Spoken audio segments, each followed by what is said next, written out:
Salut et bienvenue dans la peau d'un producteur. Et ben on continue la petite série. Si vous n'avez pas vu la première vidéo que j'ai réalisée, puisque je vous avais dit qu'il pleut toute cette semaine, donc hop, je me suis dit tiens, je vais leur faire un petit truc. Pourquoi ça pousse pas au potager? Donc on a déjà parlé de la tomate hier. Allez la voir si vous l'avez pas vu. Et je vais vous donner 6 petites astuces avec les solutions pour bien réussir. Donc on va parler de 5 légumes. Donc on a parlé déjà de la tomate, basilic, courgette, poivron et le persil. Donc légumes et plantes aromatiques bien sûr. Donc là on va continuer le basilic. Hier on a parlé de la tomate, donc le basilic, ça va avec la tomate sans problème. Donc pourquoi ça pousse pas au potager? Alors il faut vérifier déjà la qualité du sol.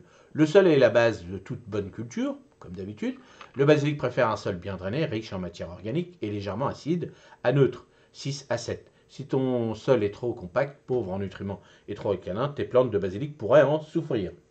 Donc, comme d'habitude, en règle générale, je vous le redis, mais c'est ça. Allez, 6. 6 c'est bien. Quand on a 6 dans son potager, c'est merveilleux. Bien riche en matière organique, bien drainé, là c'est le top. Bon, moi je vais réussir mon sol, elle est encore 2-3 bonnes années à peu près, et puis après ça ira tout seul, donc c'est déjà pas mal. J'ai déjà bien un bon sol déjà, mais on peut encore améliorer comme d'habitude en mettant compost, fumier.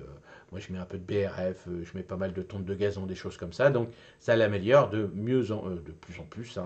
Et je le vois bien quand je mets mes mains dedans, le sol est de plus en plus bien drainé et riche en matière organique. Et puis je vois bien que mes légumes, bon, à part quelques engrais que je vais mettre urinés de ma propre urine, c'est tout ce que je mets maintenant et ça pousse très très bien.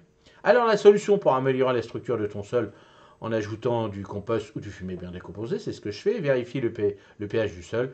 Voilà, à l'aide, si nécessaire, avec des amendements appropriés, chaud pour augmenter le pH, soufre pour le diminuer. Donc comme j'ai dit pour les tomates, faites attention en mettant de la chaux ou du soufre. Si vous êtes débutant, plutôt déjà vérifiez votre pH. Je l'ai dit dans la description en dessous de la vidéo.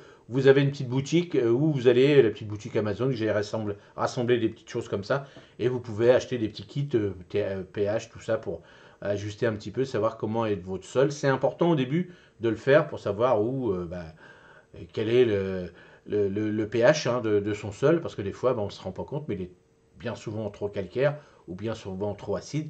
Moi ici il était un petit peu trop acide parce que mon sol était entouré de haies de tuga et de l'autre côté plein d'arbres aussi avec les feuilles et autres.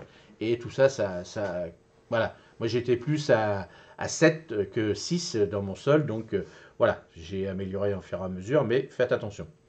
Donc deuxièmement, pour le basilic, l'exposition au soleil. Le basilic est une plante gourmande en lumière, elle a besoin de 6 à 8 heures de soleil direct par jour pour bien se développer. Une exposition insuffisante peut ralentir sa croissance. Alors, la solution. Choisir un emplacement dans ton jardin qui reçoit suffisamment de soleil. Si ton jardin est ombragé, envisage de cultiver ton basilic en pot et tu peux déplacer pour maximiser l'exposition au soleil. Alors, là, on va dire l'exposition au soleil, oui. C'est-à-dire qu'il faut de la chaleur pour le basilic.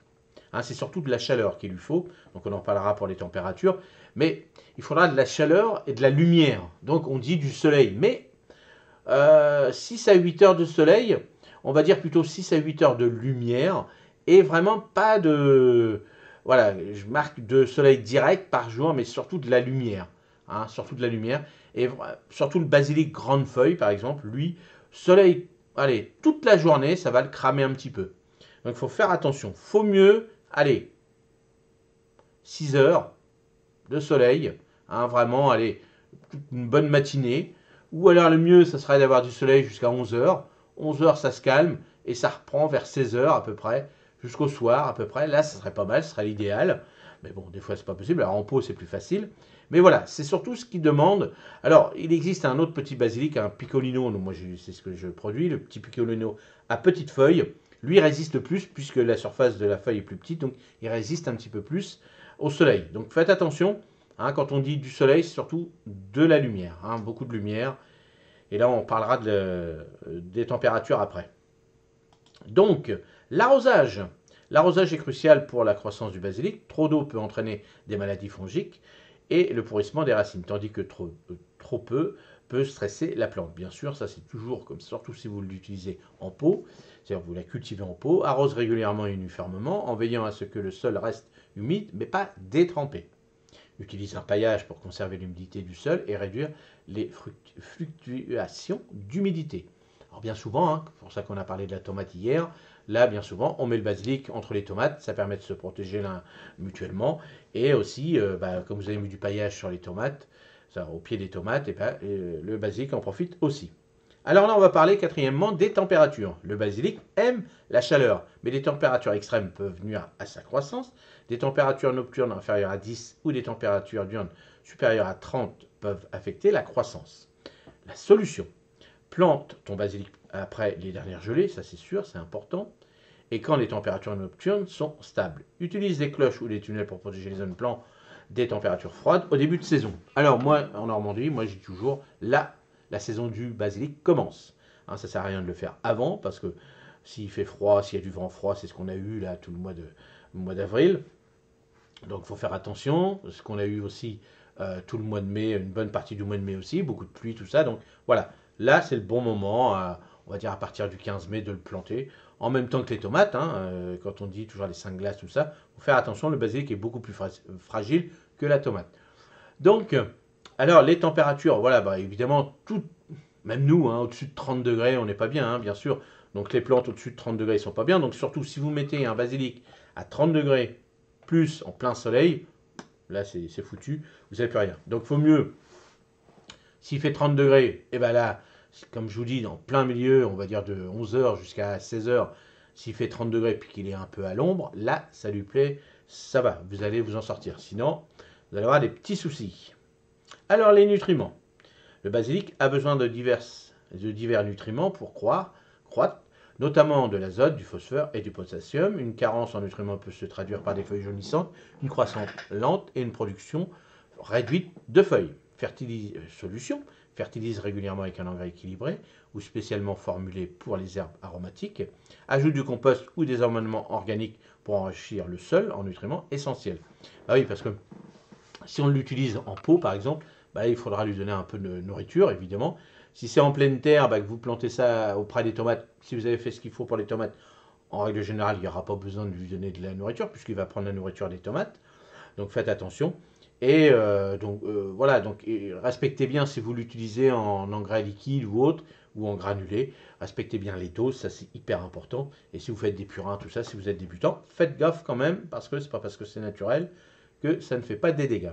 Alors dernièrement, sixièmement, les maladies et ravageurs. Le basilic est sensible à diverses maladies comme le mildiou, ravageurs comme le puceron et les limaces, surtout les limaces. Surveille régulièrement tes plants pour détecter les signes de maladie ou de ravageurs. Utilise des traitements naturels ou biologiques pour lutter contre ces problèmes comme le purin d'ortie ou des insecticides biologiques. Alors bien souvent, moi par exemple, quand je sème du basilic, et puis qu'en ce moment là il fait extrêmement humide, donc je vous ai montré les dernières semis que j'ai réalisées.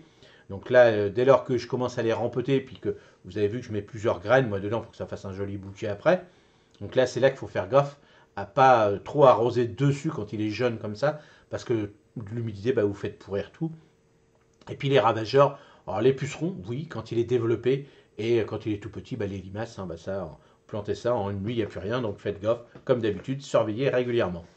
Allez, dites-moi ce que vous faites, vous, comme basilic. Est-ce que vous avez des soucis avec? Donc déjà, ça vous donne des petites solutions à vos problèmes. Et puis, n'hésitez pas dans les commentaires de savoir si cette petite série vous plaît.